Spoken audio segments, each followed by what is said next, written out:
Today, I'm going to be talking about the one question every wife should ask herself.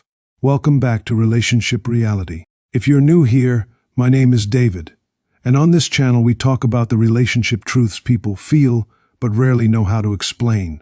Before we begin, subscribe to the channel, like this video, and stay with me until the end because today's conversation may completely change the way you see yourself, your marriage, and the person sleeping beside you every night. I also want you to be part of today's discussion. Wives, I want you to answer one question honestly in the comments before we go any further. When your husband comes home after a long day, does he feel lighter because you're there, or heavier? Men, I want you to answer this. When you think about your home, what is the first feeling that comes to your mind? Peace? Pressure? Comfort? Or exhaustion? I read every comment, and your story may help another marriage before it's too late. Now let me say something very important. This conversation is not about blaming wives. It is not about pretending husbands are perfect. Good men make mistakes. Some husbands neglect their wives. Some become emotionally unavailable. Some become selfish. Some betray the trust of the woman who loved them. No husband is innocent all the time. But today's conversation is about one question that every wife should ask herself. Not because she is responsible for everything, but because sometimes one honest question changes an entire marriage. I've been married long enough to learn that most marriages don't fall apart because couples stop loving each other. They fall apart because both people stop examining themselves. They become experts at identifying what their spouse is doing wrong, but beginners at examining their own hearts. And that is dangerous, because you cannot change another person.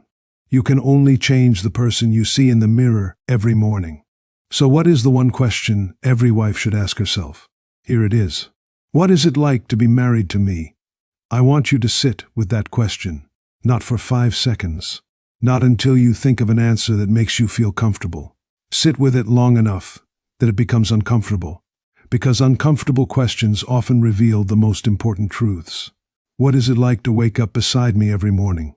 What is it like to have conversations with me? What is it like to disagree with me?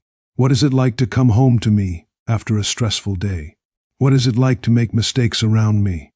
What is it like to be vulnerable around me? What is it like to tell me bad news? What is it like to disappoint me? What is it like to dream around me? What is it like to grow beside me? Most wives have never asked themselves those questions. Instead, they ask different ones. Why doesn't he communicate? Why isn't he more romantic? Why doesn't he open up? Why has he changed? Those are important questions, but they become even more powerful when they're followed by another question. What experience am I creating for him? Because every marriage creates an emotional environment. Some homes feel peaceful. Some feel tense. Some feel safe. Some feel exhausting. Some feel warm. Some feel like walking on eggshells. The environment doesn't happen by accident. It is created every day. One conversation at a time. One reaction at a time. One criticism at a time. One act of kindness at a time. The first thing every wife should ask herself is this. Does my husband feel emotionally safe with me? Think about that carefully. Can he tell you he's struggling without immediately being criticized? Can he admit fear without feeling weak? Can he confess failure without feeling humiliated? Can he tell you the truth even when it's uncomfortable? Or has he learned that honesty usually leads to another argument? Many men become silent because silence feels safer than honesty. Not because they don't love their wives, because they no longer feel emotionally safe enough to speak freely. A marriage without emotional safety becomes a place where people perform instead of connect. And performance is exhausting. Comment below.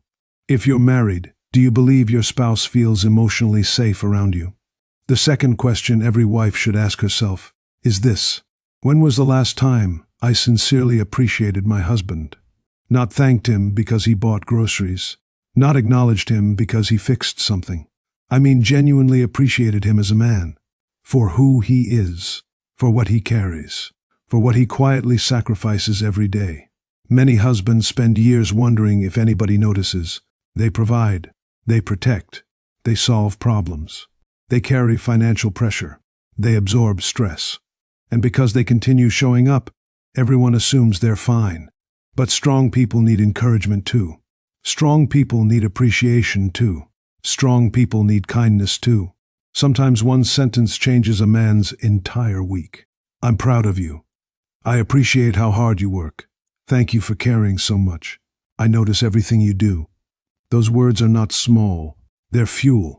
The third question every wife should ask herself is this: do I bring him peace or pressure? This is one of the hardest questions, because most wives genuinely love their husbands. But love and peace are not always the same thing. When your husband pulls into the driveway, what does he feel? Relief or anxiety? Does he look forward to walking through the front door? Or does he sit in the car for 10 extra minutes preparing himself emotionally? Many men spend all day solving problems, facing pressure, managing expectations, competing, providing. When they come home, they're not looking for another battlefield. They're looking for peace. That doesn't mean wives should never raise concerns. Healthy marriages require difficult conversations, but there is a difference between solving problems together and living in constant conflict. Ask yourself honestly, have I become a place where my husband rests or another place where he performs? The fourth question is this: do I listen to understand or listen to respond? Many conversations fail because nobody is actually listening. Both people are preparing their next sentence, their next defense, their next argument, their next correction. Listening is one of the greatest gifts you can give another human being, because listening tells someone, you matter. I value your thoughts. I'm trying to understand before I judge. Your husband may not always need advice. Sometimes he simply needs to know that someone heard him. The fifth question is this: do I respect him even when I disagree with him? Respect isn't silence. Respect isn't agreeing with everything. Respect means protecting someone's dignity even during disagreement. Think about your last argument. Did your words build the relationship or damage it? Did your tone invite understanding or create distance? Some wives don't realize that repeated disrespect slowly changes a man. He stops offering opinions, stops leading, stops initiating, stops dreaming out loud. Not because he stopped caring, because caring became painful. The sixth question is this: have I become more critical than encouraging? Correction has its place. Every marriage needs honesty. But if every conversation highlights what your husband is doing wrong, he eventually stops believing he can do anything right. Healthy relationships contain correction, but they also contain encouragement. Challenge him, but believe in him too. Help him grow, but remind him he's already valuable. The seventh question is this: am I still curious about my husband? Many couples stop dating emotionally after marriage. They know the schedule, the bills, the children's activities, the grocery list, but they no longer know each other's hearts. What scares him today? What excites him? What dream has he never shared? What pressure is he carrying? Who is he becoming? Never stop discovering the person you married. People continue changing, and healthy marriages continue learning. The eighth question is this: do I make my husband feel respected in public and in private? Many people speak kindly in front of strangers, then become harsh behind closed doors. Real character appears when nobody else is watching. Protect your spouse's dignity everywhere, not because they're perfect, because they're your partner. The ninth question is this: have I mistaken control for care? Sometimes love quietly becomes control. Not intentionally. A wife wants to help.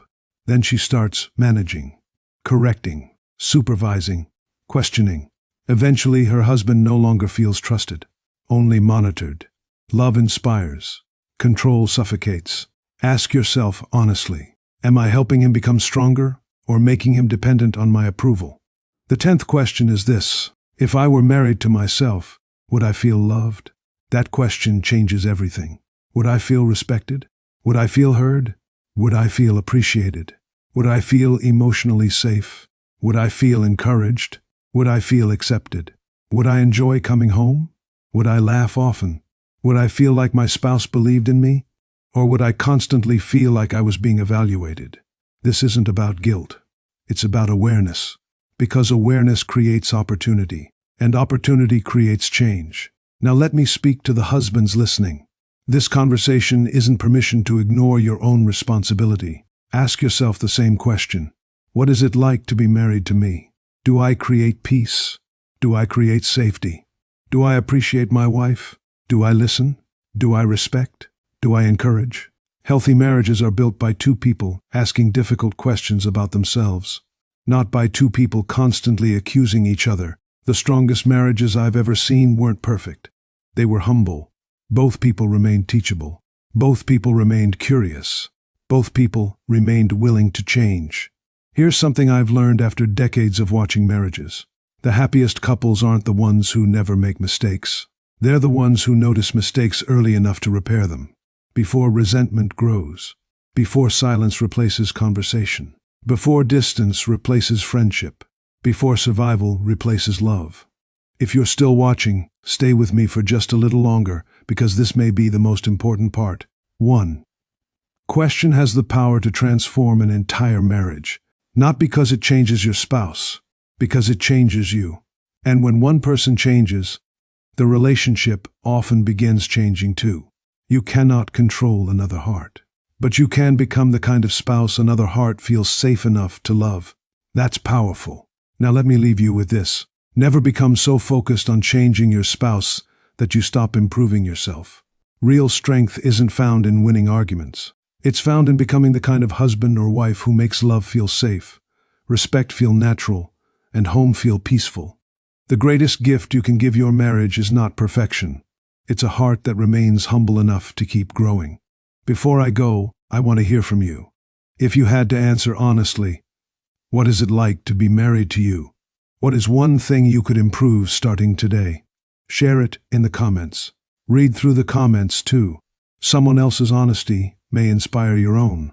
And if this conversation spoke to you, don't forget to like this video, subscribe to Relationship Reality, and turn on notifications, because every week we have honest conversations about marriage, emotional connection, healing, and the relationship truths most people are afraid to discuss. I'm David, and after 40 years of watching marriages succeed and fail, I've learned one lesson I'll never forget. The marriages that last aren't built by people who ask, "What's wrong with my spouse?" They're built by people courageous enough to ask, "What is it like to be loved by me?" Because that one question, answered honestly, has the power to change everything.